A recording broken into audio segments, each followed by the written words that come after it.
Hello everyone. आज हम लोग करेंगे कहानी वह चिड़िया एक अलार्म घड़ी थी। इस कहानी के लेखककार है गोविंद कुमार गुंजन। इनका जन्म 28 अगस्त 1956 को सनावद मध्य प्रदेश में हुआ था। पाठ परिचय। प्रस्तुत कहानी में लेखक ने मनुष्य की आदत पर प्रकाश डाला है।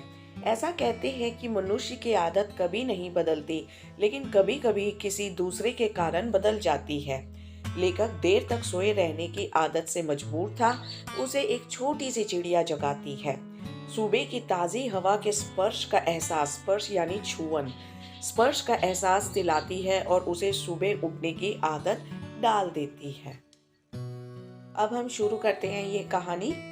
अब मोबाइल फोन में अलार्म उपलब्ध रहने से अलार्म घड़ियों की बाजार में मांग घटने लगी है। परंतु एक समय घरों में अलार्म घड़ी महत्वपूर्ण वस्तु हुआ करती थी। महत्वपूर्ण यानी कि इम्पोर्टेंट। परीक्षा के दिनों में सिरहाने रखी अलार्म घड़ी भोर में जगाती थी। भोर काफी सुबह। सुबह जल्दी यात्रा करनी होती तो रात को घड़ी में अलार्म लगा देते थे ताकि सुबह समय पर उठा जा सके। अलार्म घड़ियां बहुत कम आती थी, परंतु आज जैसे हर किसी के पास मोबाइल फोन है, कुछ इसी तरह पहले सबके पास घड़ियां उपलब्ध नहीं रहती थी। कलाई पर घड़ी एक उपहार हुआ करती थी, गिफ्ट।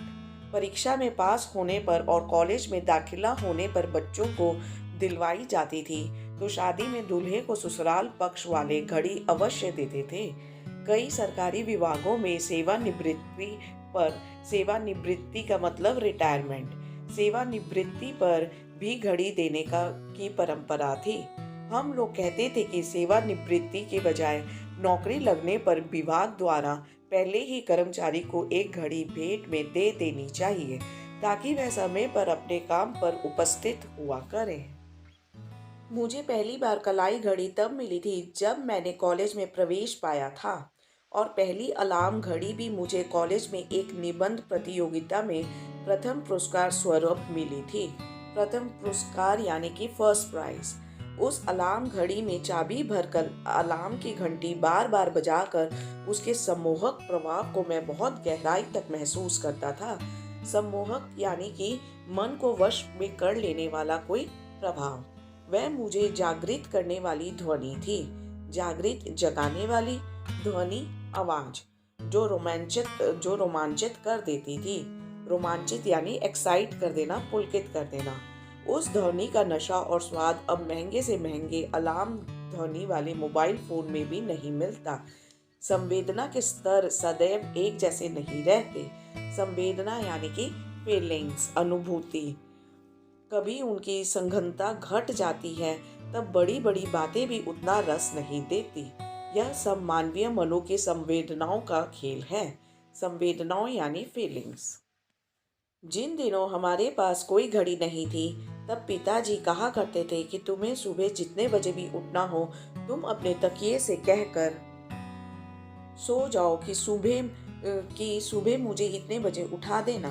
बस फिर तुम्हारी नींद सुबह उतने ही बजे खुल जाएगी। बचपन में कितनी ही बार इस फॉर्मूले को अपनाया था और सही पाया था। तकिया हमारी बात सुनता है और ठीक समय पर हमें जगा भी देता है। यह कौतूहल भरा आश्चर्यजनक अनुभव बहुत अच्छा लगता था, भले ही तब उसका रहस्य हमें पता नहीं था। कौतूहल यानी कि उत्सुकता या जिज्ञासा किसी चीज के बारे में। मुझे मुझे सुबह सुबह उठकर पढ़ना रास नहीं आता था। रात में देर तक पढ़ना सुहाता था। रात्रि के एकांत में मध्य रात्रि से भोर तक पढ़ते रहना और सुबह सुबह नींद आ जाने पर देर से उठना मेरी आदत होती जा रही थी। एकांत यानी अकेलापन, जब सब कुछ शांत होता है, और मध्य रात्रि यानी आधी रात तक। कई बार रात को 2 या 3 बजे तक पढ़ने के कारण सुबह जल्दी नींद नहीं खुलती थी, और सुबह का सौंदर्य सिर्फ कविताओं में ही महसूस किया जाता था। पुरस्कार में मिली वह अलार्म घड़ी जब खराब हुई तो फिर सुधर नहीं सकी, यानी कि वो घड़ी ठीक नहीं हो सकी। आज भी वह 3 दशकों से अधिक समय से मेरे पास बंद हालत में है। वह अब सुधरने योग्य नहीं रही, परंतु मैं भी कहाँ सुधरने लायक बचा था। देर रात तक पढ़ना और सुबह देर तक सोना एक अभ्यास ही बन गया था। अभ्यास यानी प्रैक्टिस, जो चीज इंसान बार बार करता है। वह 80 का दशक था। मेरी नई नई नौकरी लगी थी। पहली बार घर से बाहर निकला था। एक कमरा किराए पर लेकर रहता था। अकेले रहने का यह पहला पहला अनुभव। कमरे में मैंने महादेवी, पंत और निराला जी की सुंदर तस्वीरें फ्रेम करवाकर टांग दी थी। एक तरफ गुसाई तुलसीदास जी का चित्र, अपनी पुस्तकों और अपना एकांत, रातें जाग जाग कर बिताना, कविताएं लिखना और कविताओं में डूबे रहना जैसा स्वर्ग में जीना था। परंतु अपने उस एकांत में निशाचरी वृत्ति के कारण फिर सुबह जल्दी उठना मुश्किल होने लगा। निशाचरी यानी देर रात तक जगना। पड़ोसी कृपा करके दरवाजा खटखटाते तो नींद खुलती। देर सवेर दफ्तर पहुंचता।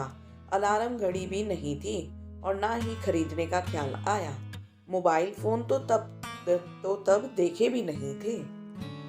मेरे कमरे में सिर्फ एक दरवाजा ही था। ना कोई खिड़की थी, ना कोई रोशनदान, परंतु फिर भी वह कमरा बहुत प्यारा लगता था। किराया भी काफी कम था। इन सबसे बढ़कर पड़ोसी बहुत अच्छे थे। देर तक रात में पढ़ने लिखने का व्यसन बढ़ता जा रहा था। व्यसन यानी कि बुरी आदत, पर यहाँ पर होगा लत, कि पढ़ने लिखने का लेखक का लत बढ़ता जा रहा था और इसमें कोई व्यवधान भी नहीं था। व्यवधान यानी कि रुकावट, क्योंकि लेखक अकेला रहता था तो उसे कोई इस चीज में रुकावट भी नहीं थी। हिंदी और अंग्रेजी का बहुत सारा साहित्य मैंने उस एकांत में खंगाल डाला। वह सुख अपूर्व था। अपूर्व यानी कि जिसकी कोई तुलना ना हो, बहुत अच्छा उसे महसूस होता था। कठिनाई सिर्फ सुबह की थी, जब नींद नहीं खुलती थी। दिन के काम और दफ्तर की नई नई जिम्मेदारी देर से उठने के कारण अव्यवस्थित हो रही थी, यानी कि उथल पुथल। दिन गड़बड़ा जाता था। कई बार तकिए से सुबह जल्दी उठा देने की भी मिन्नतें करता था, परंतु तब तकिए ने मेरी बात सुनना बंद कर दिया था। ऐसे ही दिन गुजर रहे थे। अपनी किताबों की दुनिया में खोया हुआ मैं इतना बेखबर था कि कब एक चिड़िया कमरे के खुले दरवाजे से कमरे में आकर दीवार पर लगी पंत जी की तस्वीर के पीछे अपना घोंसला बनाने लगी, मुझे पता नहीं चला। जब पता चला तब तक उसका अपने घोंसले में गृह प्रवेश हो चुका था, यानी कि वह रहने लग गई थी और वहाँ वह अपनी गृहस्थी जमा चुकी थी। शाम को देर तक मेरा दरवाजा खुला रहता था, इसलिए खिड़की या रोशनदान न होने के बावजूद भी वह चिड़िया आराम से पधार जाती, यानी आ जाती, अपने घोंसले में आराम करती। मैं अपनी किताबों की दुनिया में खोया कभी उसकी तरफ ध्यान ही नहीं देता था। एक सुबह मैं नींद में था। चिड़िया मेरे पलंग के सिरहाने बैठकर एक अलग तरह की झुंझलाहट से भरी ची ची कर रही थी। उसकी आवाज तीव्र थी, मानो मेरे ना उठने पर वह नाराज हो। उसकी आवाज से मेरी नींद खुली, परंतु मैं उठा नहीं।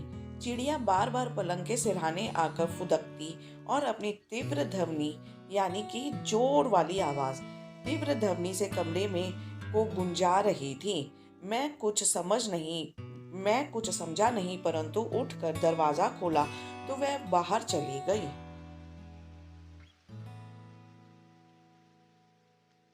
मैं तब समझा कि सुबह सुबह चिड़िया को बाहर जाना होता है। घोंसला तो उसका केवल रात भर का आश्रय है। दिन में वह घोंसले में आराम से पड़ी नहीं रहती। छुट्टी के दिन हम घर में भले ही पड़े रहें, चिड़िया को दिन में घोंसले में रहना नहीं सुहाता।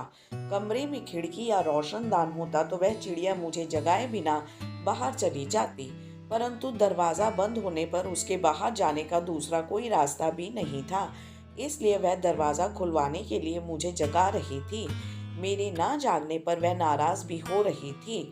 उसकी चहचहाहट में जिस झुंझलाहट को मैंने महसूस किया था, उसका कारण भी मुझे समझ में आ चुका था।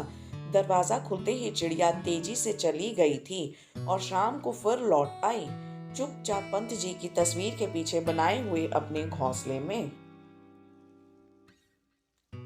दूसरे दिन सुबह फिर मेरी नींद नहीं खुली थी। देर रात तक पड़ा था। अचानक चिड़िया की झुंझलाहट भरी चहचहाहट ने जगा दिया। पलंग के सिरहाने बैठी वह चिड़िया मुझे गुस्से से देख रही थी। मानो मेरे देर तक सोने के कारण वह मुझसे नाराज हो। मैं थोड़ी देर उसकी चहचहाहट का आनंद लेता रहा। उसने मेरी रजाई का कोना चोंच से पकड़कर खींचा। वह मुझसे जरा भी डर नहीं रही थी। वह रजाई के उस हिस्से पर आ बैठी जो मेरे सीने पर था। उसका इस तरह मेरे ऊपर आना बहुत अच्छा लगा था। पंत जी की बानी में लिखी पंक्तियां मानस में तैरने लगी। मानस यानी कि मन। तूने ही पहले बहुदर्शिनी गाया जागृति का गाना। श्री सुख सौरभ का नवचारिणी गूंथ दिया ताना बाना।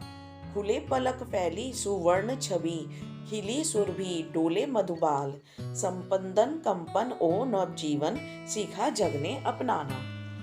इन चार पंक्तियों में क्या कहा गया है? इन चार पंक्तियों में कहा गया है कि चिड़िया तुम बहुदर्शनी हो, यानी कि तुमने संसार में बहुत कुछ देखा है, तुम्हें बहुत कुछ पता है। तुमने ही जागृति का गाना गाया है, यानी कि तुमने ही सबसे पहले उठकर इस संसार को अपनी चहचहाहट से जगाया है। तुम नवचारिणी हो, यानी कि आकाश में उड़ती हो, और तुमने ही सुख की खुशबू चारों ओर फैलाया है। खुले पलक फैली स्वर्ण छवि खिली सुरभि डोले मधुबाल, कि तुमने ही मीठे मीठे गीत गाकर चारों तरफ एक बहुत ही प्यारी सुबह का अनुभव सबको करवाया है। चारों तरफ स्वर्ण छवि जो कि सूरज के निकलने से फैलती है, तुमने उस चीज़ को दिखाया है पूरी दुनिया को। संपंदन कंपन ओ नवजीवन सिखाई जग ने अपनाना, और तुम्ही से इस जग ने नए जीवन को अपनाना सीखा है कि हर नई सुबह एक नए जीवन की शुरुआत होती है। तुमसे ही सबने यह सीखा है। सचमुच उस सुबह पलके खुलने पर ऐसा ही लगा जैसे किसी ने जागृति का गीत गाया हो। उस नवचारिणी यानी आकाश में उड़ने वाला ने सचमुच श्री सुख सौरभ का ताना बाना उस सूने कमरे में गूंथ दिया था। सुख सौरभ यानी सुख की खुशबू, चारों ओर सुख का एहसास फैलाना। ऐसी एक सुवर्ण छवि कमरे में छाई थी जिसे पहले मैंने कभी महसूस नहीं किया था। सुवर्ण छवि यानी कि सोने जैसी छवि। उस सुबह चिड़िया ने मेरी रजाई का कोना अपनी चोंच से खींचकर अपनी चहचहाहट से जगाया था। बचपन में इतने ही प्यार और इतनी ही झुंझलाहट से देर तक सोने पर माँ जगाती थी। मैं अपने चारों ओर फैले हुए उस श्री सुख सौरभ की स्वर्णिम छवि से अनुभूत होकर जागा था। अनुभूत यानी कि कोई एहसास जो छू जाए। सुख सौरभ यानी सुख का एहसास। स्वर्णिम छवि यानी कि सोने की छवि। मैंने उठकर दरवाजा खोला तो वह चिड़िया बाहर निकलकर चली गई। अब वह रोज ही की बात हो गई। सुबह चिड़िया को कमरे से बाहर जाना होता था। वह जल्दी जग जाती और दरवाजा खुलवाने के लिए मेरे पलंग के सिरहाने बैठकर चहचहाती और मेरी नींद खुल जाती।